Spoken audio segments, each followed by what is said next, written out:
वालेकुम, मैं तुहाडा मेरा फरमान तुसां देख रहे मेरा यूट्यूब चैनल फरमान खान व्लॉग। असीं तुहाको मजदूर मिले सां शुदे गरीब हैं, सवेरे सवेरे घरों बाहर निकलते गिन हुणे पानी पीवाना। मैं कहती क्यों खैर इतने प्यासे हो पानी दे, इतना प्यास लगी खड़ी है। आखे अदा क्या करूँ, सवेरे सवेरे घरों बाहर निकलियो ते सवेरे सवेरे बाहर निकलियो, जाड़ी भी कहनी लगी, जाड़ी भी कहनी लगी। मैं क्या नदी फिल्टर दे पानी दे जवान प्यासे देख रहे नहीं, ये पानी पिया गया जी 100 साल दे पानी ना पीता पे भला इन्हें गाल बात करें इन्हें क्या मजबूरी है तो क्या गाल ऐसी तुम देख सो।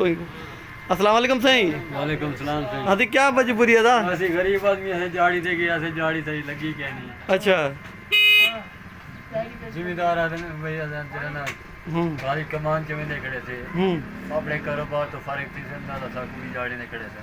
सही ऐसे ऐसा मजदूर ताजी मजदूरी वाले थे, गरीब आदमी ऐसे सही सही। जाड़ी दे मैंने तरीके मिस्त्री ने कटे किहड़े टाइम को निकले बाहर सही? 5 बजे तक। अच्छा 5 बजे निकले हुए तो हुण इहो टाइम थी कि दिहाड़ी भी नहीं लगी। जाड़ी नहीं लगी पानी में रोल रोल ते वाला वापस वाला ऐसे पेरे ना। मैं तो ही तां को पूछे जो तुम पानी दे प्यासे आवे ना, पानी कोई क्या नहीं पूछा?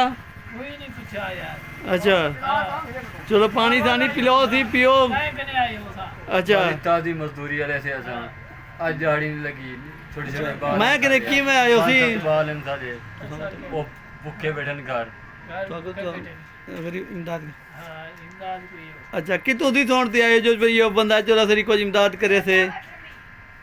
फरमान खान करे के। अच्छा हाँ, फरमान खान करे से इमदाद। अच्छा चौके बाल हैं छोटे छोटे बाल हैं। तय बाल हैं से। अच्छा छोटे हुण घर क्यों ना वेंदे सुना? और घर की मजबूरी है। अच्छा क्या कहनी? सही। क्या? अच्छा ही बुक को बैठो जो भी कुछ 2-4 रुपए हम सेन ते वला वेसो ये ना। सही सही। अच्छा तुम्हारी सी मजबूरी दास वो मजबूरी सी यही कैसे गरीब आदमी इकट्ठे किया से दिहाड़ी लगी का नहीं। सही 5-7 बाल हैं सारे सही घर दा अखराज यानी कि है ना पूरा सही। अच्छा हुण तुम्हारे चौके ते सर्कल लंघ वैसे अगर कोई थी सके तो मैं कुछ जितना तरफ थी वैसे तो चौके तो नहीं थी वेंदे 500,000 हो गए। अच्छा भला घर दा सर्कल लंघ में घर वैसो। घर में से चलो। अच्छा मैं ऐसी डिटेल तुला ढेक दे थी कि ती बैठो छे मैं ही सांगू सवाल कुते मैं के गरीब जो बैठे जे पानी दे प्यास उड़ो ऐसे वाला पानी दा संगे बस ये अल्लाह दा पानी दा पी गनो। अच्छा अच्छा चलो चलो पानी पी पानी तो पियो पानी तो पियो पानी पियो अल्लाह मालिक है तो हौसला करो अल्लाह ताला कोई मुश्किल हल करे से पानी पियो पहले तू उसी पिया हां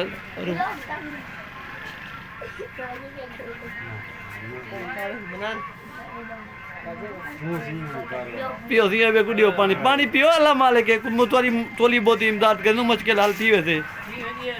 जी हाँ पानी पियो सी पानी पियो ऐसे पानी पीने पियो। जी हाँ पियो पियो रखने आते पानी रोटी ना हो तो पानी रोटी ना वाला ही पीने खड़े सवेरे कुछ खादी गया होवे। अच्छा खाली पेट में दो।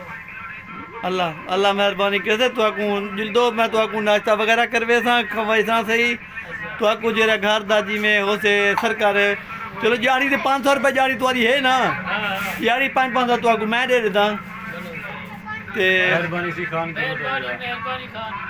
चलो हाल ही तो 1 घंटा 2 घंटा वक्त आते ने पानी खान चलो सही दे दूं सही चलो तुआकू दे दूं सी 500 रुपए तुआकू हुण दिल दूं घर उठी राशन वगैरह गिना देसूं ते कोई हुण क्या जरूरत है आटा वगैरह गिनसो चीनी चलो दे दूं सही दे दूं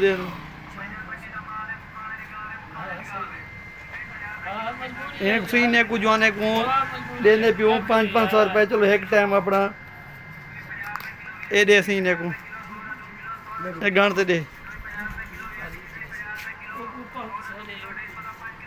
ठीक है जी मेहरबानी। चलो हुण एक 500 रुपए जाड़ी बस तेरे चौकी तो जरूरत चौकी ही सही 1000 की जरूरत है। अच्छा तेरा हुण 1000 कम लंघ वैसे तेरा सी 500 रुपए जरूरत थी ऐसा कुछ ऐसा कौन आसी चलो थी गरीब नहीं फरमान खान व्लॉग तो मदद कर दे ਅਸੀਂ गरीब रस्ते ते हम दे भेजे के आंखें से गुबरा सकता। अच्छा चलो हुण खुश हो हुण खेलता दिखाओ और सी खेल दिखा रहे हो हुण खेल दिखाओ सी खुशी से फरमान खान खुशी से। चलो देखो सी अल्लाह ताला कहीं दा काम करे अल्लाह ताला राजी होंदे चलो एक टाइम दा राशन घेनते वैसे घर चलो बाल खुश थी वैसे। अगर गाइस तो आपको ये वीडियो पसंद आए तो लाइक करो सब्सक्राइब करो तब तक के लिए अल्लाह हाफिज़।